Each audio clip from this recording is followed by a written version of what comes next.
Kerry Duggan, CEO of SustainabiliD and former advisor to President Biden. Thank you very much indeed for joining us here at Economy Middle East. Thank you for having me.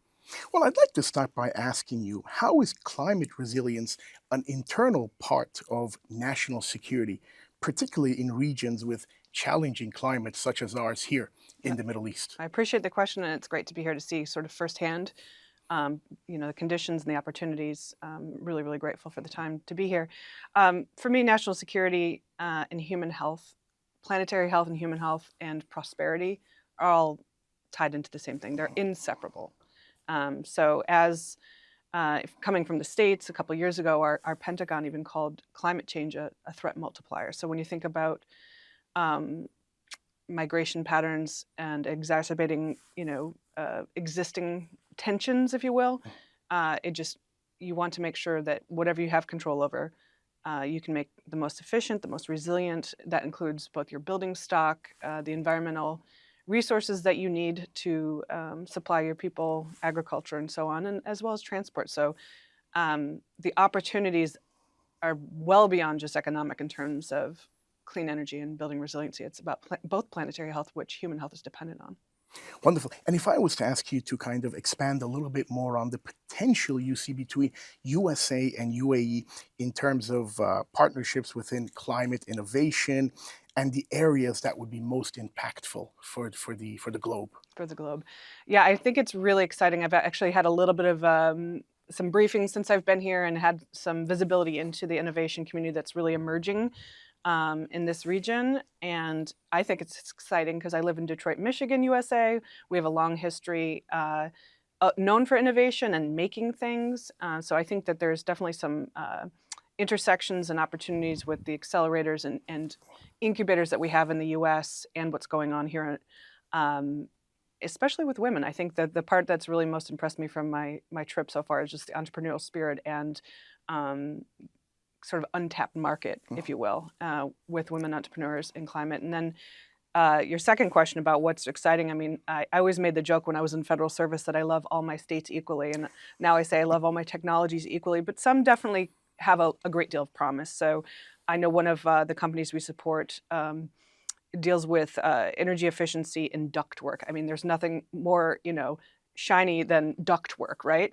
But there's real opportunity to go and sort of clean up and button up the energy efficiency sector. And since the built environment is so prominent here, that's an area I would really encourage some focus on, whilst you also are building out renewable power, solar power. UAE is clearly in a leadership role and has been, COP28 kind of was a big deal, and we appreciate that leadership. So, I look at it both on energy efficiency, certainly water. You have very arid conditions, and so really getting at the science right behind desalination and addressing consequences of flooding and the like at the same time. So a lot of how I think about all of this stuff is you got to adapt and mitigate, mitigate and adapt to avoid suffering. So I just think you have enormous opportunity and leadership, and it's something to be really proud of. And I'd really like to get your expert take on the future of nuclear energy, carbon capture in global and regional climate strategies, especially looking at the transitioning away from oil dependency. Yeah, that's a big conversation right now. We're seeing some progress in the US on small modular nuclear reactors. There's a big push, even COP29.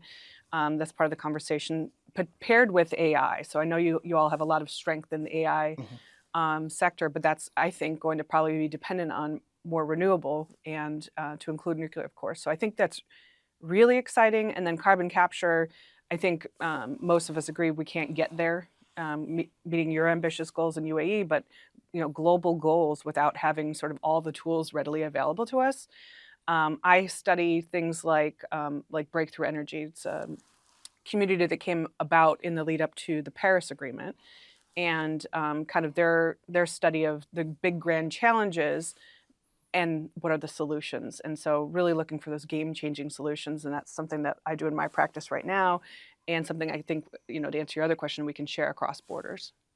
And when it comes to the UAE, developing very, very rapidly in terms of a modern hub, and how can urban planning and smart city initiatives contribute to long-term sustainability goals of the region and of the country. Yep, I'm seeing some glimpses of it between Dubai and Abu Dhabi, seeing the transit system, and you guys have laid some of the groundwork. So I think you have to take these things together.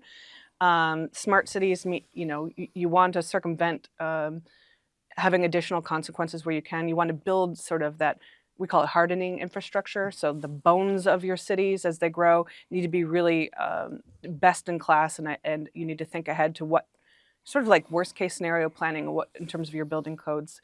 It's frankly how I buy my real estate is like worst case scenario, what am I dealing with here? But again, retrofitting the buildings that you already have while you build to the newest best code, making sure your transit is readily accessible so that we don't all have to be in cars every day. Having an option is certainly nice. And then working on your supply. The core to all of this is really innovation. Innovation and national security hand in hand.